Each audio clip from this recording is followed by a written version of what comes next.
Morning everyone, मैं हूं अर्पित तिवारी और आज हम लोग पढ़ेंगे इसमें प्रैक्टिस सेट नंबर हम लोग का 34 स्टार्ट होने वाला। इसमें RRB, LP, technician, group D, NTPC और जेई के लिए ले सकते हैं। इसमें 100 प्रैक्टिस सेट कराऊंगा। अगर आपको प्रैक्टिस सेट चाहिए ऐसे तो 5 रुपए में आपको 100 प्रैक्टिस सेट दूंगा। कितना रुपये में? मात्र 5 रुपए में। और हर प्रैक्टिस सेट में 25-25 क्वेश्चन, कितने 25-25 क्वेश्चन आपको मिलेंगे। तो आइए स्टार्ट करते हैं practice set number 34। Practice set number 34 का पहला क्वेश्चन कहता है भैया कि विभवांतर को मापने के लिए किस उपकरण का प्रयोग करते हैं? किसका? वोल्ट मीटर का प्रयोग करते हैं। विभवांतर को मापने के लिए किसका प्रयोग करते हैं भैया? वोल्ट मीटर का प्रयोग करते हैं। देखिए, कूलाम धनात्मक आवेश को विद्युत क्षेत्र में एक बिंदु से दूसरे बिंदु तक ले जाने के लिए किया गया कार्य, उन बिंदुओं के मध्य को विभवांतर कहते हैं। एक बिंदु से दूसरे बिंदु तक ले जाने वाला किया गया कार्य, जो बिंदुओं के मध्य को क्या कहते हैं? विभवांतर कहते हैं। इसकी मात्रा को वोल्ट मीटर से मापते हैं। ये एक अदिश राशि है। विभवांतर को मापने के लिए वोल्ट मीटर उपकरण का प्रयोग किया था। इसको वोल्ट मीटर लगाया नहीं क्या मैंने? वोल्ट मीटर उपकरण का प्रयोग किया था। क्वेश्चन नंबर 2 कह रहे हैं कि 2 केजी की गेंद 5 मीटर पर सेकंड -1 स्क्वायर से चलती है। यदि किसी -1 से चलती है तो किसी स्थिर पर 4 केजी वाली गेंद से टकराती है। 2 केजी की गेंद कितने मीटर पर सेकंड चलती है और किसी स्थिर, जो स्थिर है, 4 केजी वाली गेंद से टकराती है, तो गेंद टकराने के बाद दोनों का वेग, दोनों गेंदों का वेग क्या होगा? देखिए, वेग संरक्षण के अगर नियम की हम लोग बात करें, वेग संरक्षण का अगर नियम इसमें लगाएंगे तो आप इसमें थोड़ा सा, मैं लिख नहीं पाऊंगा, ये काफी लंबा हो जाएगा। आप लगा लीजिए। वेग संरक्षण का नियम कहता है आप m1 plus v1 plus mv plus आपका v2, m2 plus v2 equal to आपका आता है m1 plus v2 into v। ये आपका नियम लगाएंगे। m1 आपका कितना, मैं 2 लगा दूं। v1 आपका कितना है? 5 है। m2 आपका 2 दूनी 4 हो जाएगा। कितना हो जाएगा? 2 दूनी 4 हो जाएगा। आपका v2 कितना हो जाएगा? 0 0 0 हो जाएगा भैया, क्योंकि v2 कितना है? 0। बराबर आपका क्या हो जाएगा? m1 plus m2 into v। अब यहाँ पे मैं लाऊं, इसको इधर करूं तो क्या आपके पास आ जाएगा? 10। मैं यहाँ ही कर देता हूँ। 10 प्लस 0, 5 2 10, 5 2 10 और 4 इधर जाएगा तो क्या हो जाएगा? m1 और b m2 आपका 2 प्लस 4, 2 प्लस 4 तो 10v बराबर क्या जाएगा? 6v, 6v।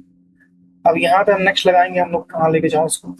नेक्स्ट हम लोग यहाँ करें तो आपका v1 प्लस v2 मैं करूँ तो क्या जाएगा? v आ जाएगा। और v करूँ तो 10 बटे क्या जाएगा? 6। इसको काटेंगे तो 10 से कम में 6, कम में 6, 5 4 6 4 के 36, 5 4 6 4 के 36। ठीक है, 1.16 मीटर। इसमें नहीं है, इसमें है, इसमें नहीं है। दूसरा लाख टक्कर के बाद दोनों गेंदों का वेग और 3 पुनः फिर लगाना पड़ेगा भाई। पुनः फिर यही करोगे और उसमें क्या आएगा भैया? 5v1 प्लस 2v2 लगाओगे तो 3.33 आ जाएगा। 3.33 हो जाएगा। अगर मैं कहूँ यहाँ पे, अगर आपको समझ नहीं आ रहा है, हालांकि इस क्वेश्चन को छोड़ दीजिएगा अगर समझ ना आए तो। v1 माइनस 2 v2 माइनस 5 से v equal to v2 plus 1.66। इसमें से इसको माइनस करेंगे तो आपका आएगा 3.33। Option number C. Question number 3 है बर्नौली प्रमेय। बर्नौली प्रमेय किस संरक्षण के सिद्धांत पर आधारित है? देखिए, बर्नौली प्रमेय ऊर्जा के संरक्षक सिद्धांत पर आधारित होती है। इसका सूत्र होता है आपका P plus 1/2 PV square plus GH। ठीक है, ये GH लिखा हूं, ये G है, GH से स्थिरांक होता है। बराबर क्या होता है? स्थिरांक होता है, स्थिरांक होता है। बर्नौली प्रमेय किस संरक्षक सिद्धांत पर आधारित? ऊर्जा के संरक्षक सिद्धांत पर आधारित होती है। क्वेश्चन नंबर 4 कह रहा है एक बड़े हॉल के दीवारों से ध्वनि के बार बार परिवर्तन को क्या कहा था, जिसका परिणाम स्वरूप ध्वनि की अनुभूति होती है? पिच, संगीत, नोट या प्रतिध्वनि अनुरणन कहता है। ठीक है, गूंज उसे बोलते हैं। क्वेश्चन नंबर 5 बताइए। कह रहा है गोलीय दर्पण की अवधारणा किस पर आधारित होती है? किसकी आधारित है? ये प्रकाश के अपवर्तन पर आधारित होती है। क्वेश्चन नंबर ये आपका डी हो जाएगा, प्रकाश के परावर्तन पर आधारित होती है। गोलीय दर्पण क्या उदाहरण प्रकाश के परावर्तन पर आधारित होती है। प्रकाश के चिकने पृष्ठ टकराकर वापस लौटने की घटना को प्रकाश का परावर्तन कहते हैं। प्रकाश के दो नियम, प्रकाश के परावर्तन के दो नियम होते हैं। पहला, आपतन कोण परावर्तन कोण के बराबर होता है। आपतित किरण आपतन बिंदु अभिलंब और परावर्तित किरण एक ही समतल पर होते हैं। इलेक्ट्रिक वायर हेतु अंतरराष्ट्रीय रंग कोड के अनुसार निम्नलिखित में से कौन सा विकल्प न्यूट्रल वायर होता है। पूछ रहा न्यूट्रल वायर कौन सा होता है। न्यूट्रल वायर आपका जो होता है भैया, जो भी से न्यूट्रल वायर आपको नीला को कहते हैं। नीला या काला क्या होता है, उदासीन होता है। नीला या काला क्या होता है, उदासीन होता है, न्यूट्रल होता है। आपका जो लाल होता है, लाल क्या होता है, विद्युमय होता है, इसमें करंट होता है। और हरे में क्या होता है, हरे में भूतार होता है, जिसे अर्थिंग बोलते हैं। भूतार जिसे अर्थिंग होता है, अर्थ होता है हरे में। क्या तीन प्रतिरोध 5, 6 और 4 ओम तीन श्रेणी में जोड़े गए, सीडी क्रम में जोड़े गए हैं। तो आपको मैं क्या कहा था, R1 plus R2 plus R3, इसको जोड़ देंगे भैया क्या आ जाएगा। मैं R बराबर कहूं तो आपका 1 कितना है, 5 है, प्लस ये कितना है, 6 है, प्लस 4, 4 2 10, 10 5 15, 15 क्या ओम।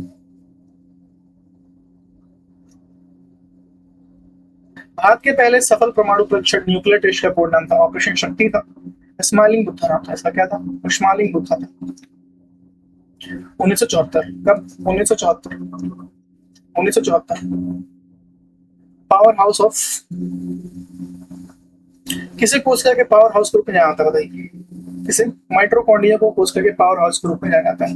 माइटोकॉन्ड्रिया एटीपी एडिनोट्राइज फॉस्फेट के रूप में होता है। इसका निर्माण एडीपी कार्बनिक फॉस्फेट के संयोजन से होता है। क्वेश्चन नंबर 10, एक गुणसूत्र किससे संबंधित है। गुणसूत्र कैसे संबंधित है, अनुवांशिक लक्षणों के संचरण से संबंधित होता है गुणसूत्र। अनुवांशिक लक्षणों के संयोजन से होता है गुणसूत्र। क्वेश्चन नंबर 11, भारत के जंगली जीवन के संदर्भ में उड्डयन लोमड़ी फ्लाइंग फॉक्स क्या है। ये क्या है भैया, एक चमगादड़ फ्लाइंग फॉक्स। रक्त एक ऊतक है, रक्त एक ऊतक है किसका, संयोजिक ऊतक है रक्त। क्या है, संयोजिक ऊतक है रक्त, जिसमें रुधिर कणिका होती है, प्लाज्मा होता है, हीमोग्लोबिन होती है, प्रोटीन आदि उपस्थित होते हैं। मनुष्य में जो मांसपेशियों को हड्डी से जोड़ने वाला ऊतक कहते हैं, उसे बोलते हैं भैया क्या, जो हड्डी को जोड़ता है, इसने कंडा मांसपेशियों को हड्डी जोड़ता है, और जो हड्डी को हड्डी जोड़ते हैं उसे लिगामेंट बोलते हैं।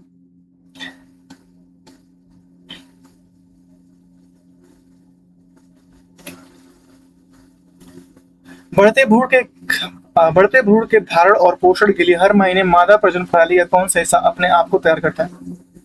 गर्भाशय ग्रीवा, गर्भाशय योनि या अंडा से हर महीने तैयार करता है अपने आप को, गर्भाशय तैयार करता है अगर बच्चा बढ़ रहा है तो।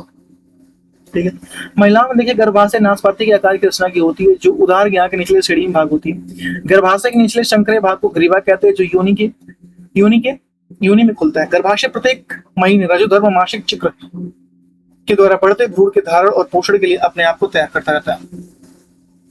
एडीज मच्छर इनमें से किसका वहन करता है। एडीज मच्छर जो होता है डेंगू का वहन करता है।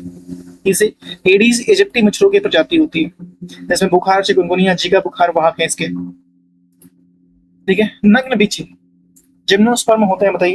ये होते हैं पाइनस, जिम्नोस्पाइनस। 70 नंबर क्वेश्चन कहता है, इनमें से क्या परिपोषित पोषण के एक पद्धति नहीं है। कौन सी है, सुचलित स्वपोषी। रूमेन क्या है, भैया, रूमेन आपका कहता है भोजन को संग्रहित करने के लिए आमाशय का एक कक्ष रूमेन होता है।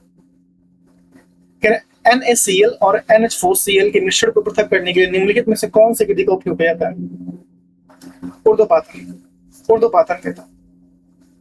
निम्नलिखित में से कौन सी धातु आयरन क्लोराइड से में लोहे को विस्थापित नहीं करती। 20 नंबर क्वेश्चन, कौन नहीं करती भैया, ये चांदी नहीं करती, Ag नहीं करती। देखिए, अगर बात करें धातु की शक्लता में Mg आता है, फिर Al आता है, फिर Zn आता है, Fe और फिर Ag आता है। Ag सिल्वर का स्थान आयरन Fe के बाद आता है, अर्थात सिल्वर आयरन के क्रम में अब आयरन से कम अभिक्रियाशील है, अतः यह आयरन क्लोराइड से आयरन को विस्थापित नहीं करेगी।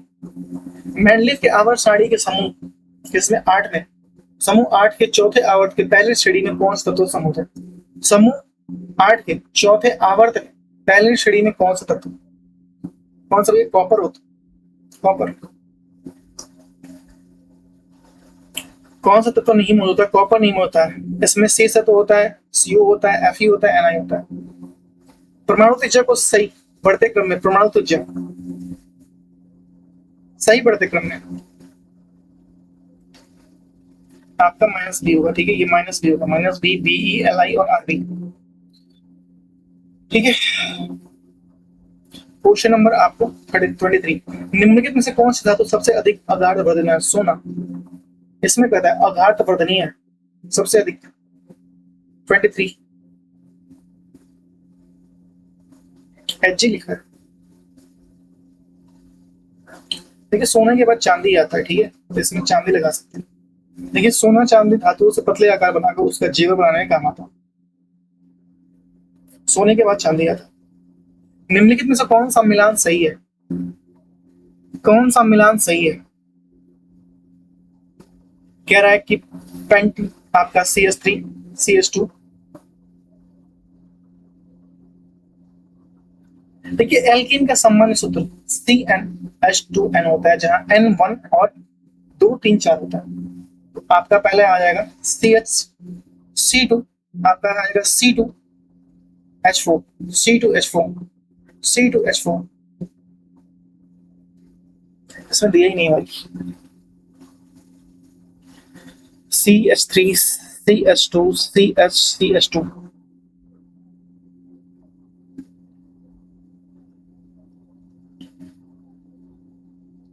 इसको छोड़ देते हैं।